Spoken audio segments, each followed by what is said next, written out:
Mr. President, Excellencies, ladies and gentlemen, before I begin, allow me to convey our sincere condolences for the tragic loss of lives following the earthquakes in Turkey and Syria.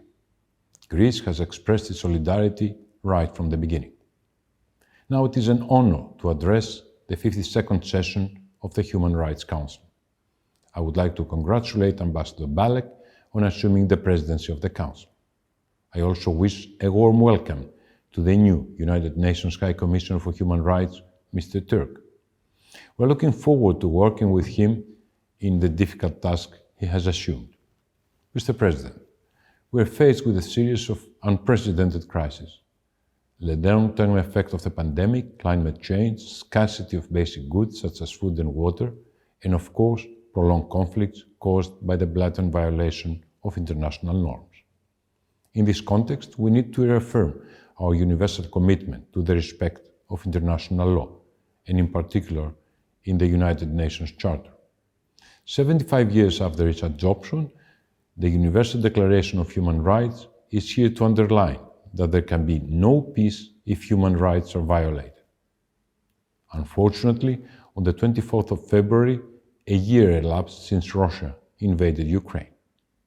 I personally have visited Ukraine 3 times since the beginning of the war and one just before. I have seen for myself the suffering of innocent people. I'm apprehensive about the fate of the Greek community in areas now under Russian occupation, including Mariupol. In these challenging times, we stand along with all our partners in seeking justice and accountability.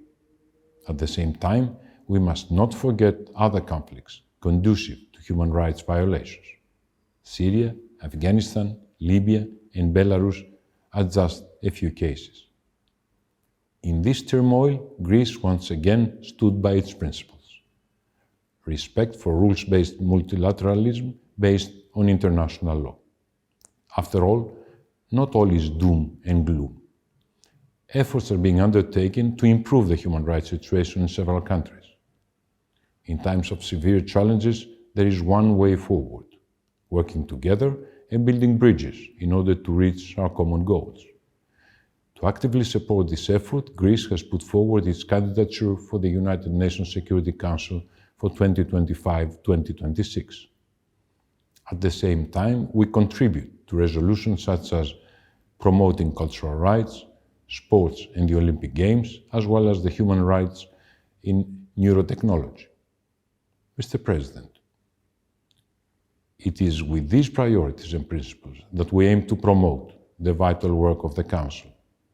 In this vein, Greece presented its candidature for the Human Rights Council in 2028-2030. Greece has never had the chance to serve in the Council before. We will continue working in a spirit of international synergy and dialogue with all relevant United Nations bodies and member states, because we are convinced of the added value of effectiveness of consensus-based approach. Thank you.